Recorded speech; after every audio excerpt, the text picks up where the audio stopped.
छत्तीसगढ़ में होने वाली नगरीय निकाय और त्रिस्तरीय पंचायत चुनाव को लेकर पुलिस प्रशासन हाई अलर्ट पर है। रायपुर पुलिस तड़के सुबह से ही जिले के अलग अलग इलाकों में रहने वाले 2000 से अधिक लोगों को उठाकर पुलिस लाइन लेकर आई है। वहीं इसको लेकर राजनीतिक बयानबाजी भी शुरू हो गई। 2000 से अधिक संदिग्ध लोगों को पुलिस ने गिरफ्तार की हिरासत में लिया है, उनसे पूछताछ की जा रही। अरुण साव का कहना है कि पूरे प्रदेश में रोहिंग्या बांग्लादेशियों के खिलाफ अभियान जारी है, जो पिछले सरकार के समय आकर यहाँ पर बस गए। क्या कहना है आप?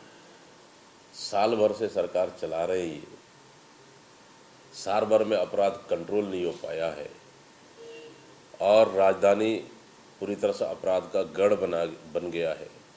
पूरी छत्तीसगढ़ में क्राइम लगातार बढ़ रही है और अपनी नाकामियों को छुपाने के लिए पिछले सरकार पे आरोप लगाना, मैं समझता हूँ कि सरकार में रहकर भी स्थिति इनका संभल नहीं रही है।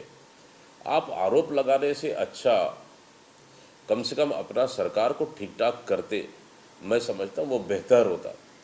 इसलिए आरोप लगाकर अपने नाकामियों को छुपाने का भारतीय जनता पार्टी का ये अच्छा तरीका है। ये अभियान जो चला रही पुलिस, उसको किस तरह से लेते हैं? संदिग्ध लोगों को हिरासत में लेकर पूछताछ कर रही है। देखिए कौन है, क्या है। देखिए हम तो लगातार इस चीज़ को सवाल उठाते रहे हैं कि राजधानी सुरक्षित नहीं है। मॉर्निंग वॉक में निकले वहाँ चाकू मार दिया जाता है, कोई इवनिंग वॉक में निकले वहाँ चाकू मार दिया जाता है। राजधानी में कई संदिग्ध और कई अपराधी, और मैं समझ राज्य से, अन्य राज्यों से भी अपराधी यहाँ पे पैर पसार चुके, गैंगस्टर पैर पसार चुके।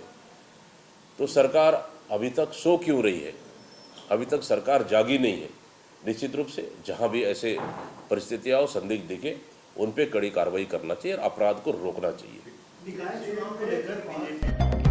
राजधानी रायपुर में घुसपैठ संदेहियों पर कार्रवाई को लेकर उप मुख्यमंत्री अरुण साव ने कहा, वैधानिक रूप से रह रहे लोगों के कारण समस्या पैदा होती है। ये कानूनन व्यवस्था के लिए भी खतरा है।